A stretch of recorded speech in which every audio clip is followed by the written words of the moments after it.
It's time for the Sports Biz Buzz, brought to you by Citywide Banks. Woody is very, very happy that we finally got a Hawaiian pizza from Papa John's, by the way. The Sports Biz Buzz is when we spend a segment during the week talking about the business of sports. Oh, thank you very much. Chad, good looking out. Today the business I want to talk about is the fact that the 5 power conferences in college ball, in college sports, have all decided they will start paying a stipend to their scholarship athletes. Today, a non-Power 5 school decided to do that too, and it's right up the road. It's Colorado State up in Fort Collins. They're going to pay their full-ride scholarship athletes $2,400 a year, spending money, if they're in-state full-ride scholarships. For the out-of-state full-ride scholarship kids, they're going to give $3,100 a year, and then for partial scholarship kids, that'll be done on a scaled basis. Mm-hmm. Do you believe, and you played college ball at CU, on a full ride, correct? Correct. Is this a good thing? It is a good thing. The NCAA does not allow you to have a job during the school year if you're a scholarship athlete, for obvious reasons, because if you're, say going to the University of Texas, then some, rich booster or alumni is going to pay you to watch grass being watered and pay you $100 an hour. So the NCAA, in trying to avoid the influence of boosters and alumni, has really hampered the athlete who doesn't come from a middle class or above background. So for the ability to buy yourself a pizza, or if you're over 21, buy yourself a 6-pack of beer. Yeah, go on a date. Go on a date. I read where a parking permit up at CSU now is like $400 for the year, and the kids have to pay that out of pocket.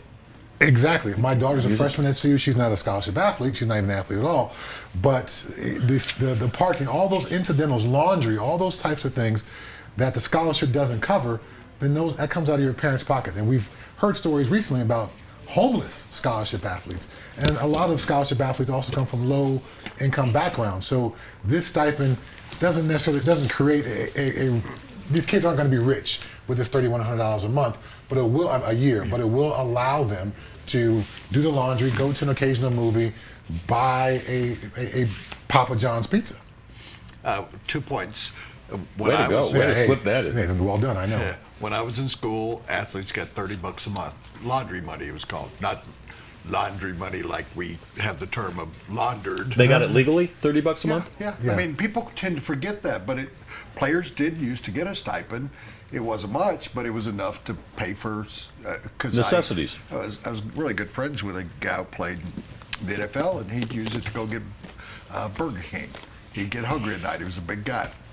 The other point I would make is, in regard to, of course you should do this, and that number sounds okay, but probably not enough given what schools are getting.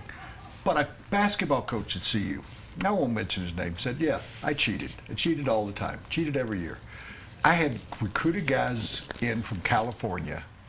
They didn't own a winter coat. They came from poor family backgrounds. You think I wasn't going to buy them a really nice ski parka, that I wasn't going to buy them a pair of boots? He said they put us in a situation where we had to cheat. And I thought that made legitimate sense, and I didn't report it at the time. I thought, sure, what happens when your aunt dies? You can get an emergency leave, and you would know that maybe if your father or mother, but maybe somebody that's really close to you. There are a lot of things that go on that are expenses that kids can't afford. I've been on this for so long. Mm-hmm. I mean, first of all, being an athlete, especially these days, is like having 2 full-time jobs. You've got school, and you've got all you have to do when it comes to the sport. And a lot of people will say, well, they're already getting the scholarship. They're getting $35,000 or $40,000. Yeah, but they're not really. They're getting free tuition, free board, free books, but they can't live like other students because that's not money that's being put in their pocket. And a lot of them do come from poorer backgrounds. They need to have some spending money to live like other students. It's only fair. Plus, the NCAA is making so much damn money on the backs of the talent of these kids that there should be some trickle down to these kids. We can talk about the hypocrisy of the NCAA forever. The fact that somebody who organizes a bowl game gets $1 million, but the kids who play in it are limited by some arbitrary number of gifts that come during the bowl week.